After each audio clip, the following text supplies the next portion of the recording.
Check, check, 1, 2, 3. Archetype, in case, sound check. Testing. Pretty good. All right, that worked out. All right, so where do you want to start?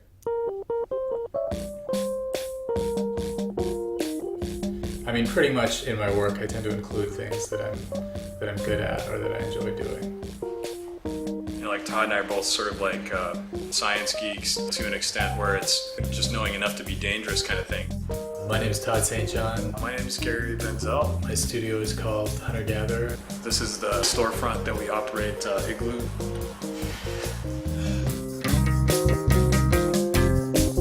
I mean, even when you're a little kid, I think you sort of don't know how to do things the right way, so you figure out a way to do them that works for you. It's more an enjoyment of the craft and of the process and being able to work with tactile things instead of computer models, although those are fun sometimes too. If you set up something that's a little bit more complex and maybe you're not as confident in, I think there's a lot more chances for interesting things to happen. Actually getting and working with the materials, like the days that you spent in the backyard or in the shop working on that stuff, to me, like those are like really good days.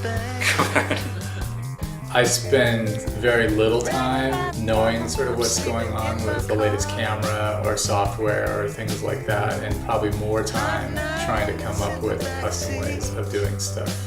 If you can have a process that's different, you're going to have a result that's different.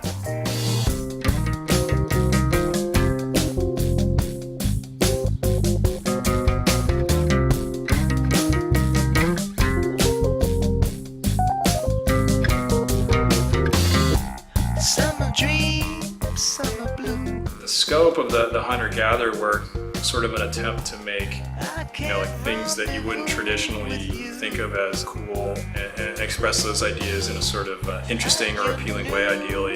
You know, this particular pattern that's on the in-case thing was something that probably came from like wood paneling on a car, where it's sort of a natural texture applied to something obviously completely unnatural. Just that idea of the ridiculousness of that object being in wood grain. A couple of the initial products that we used the wood grain on were things that were actually made out of wood. One of the first things was the magazine rack, or eventually the skate deck, or you know, some of the paper objects. So instead of applying a natural texture to something that was otherwise unnatural or plastic or metal, it's sort of doing the reverse, inverting or canceling out the material's original state, basically. Yeah, I mean, it's a little bit of just a visual joke, I guess. Eric said something funny one time. Eric from Giant Robot. He said, "Oh man, you guys have wood on lockdown or something." And I was like, "What?" And he's like, "It's like just wood." It's like, what?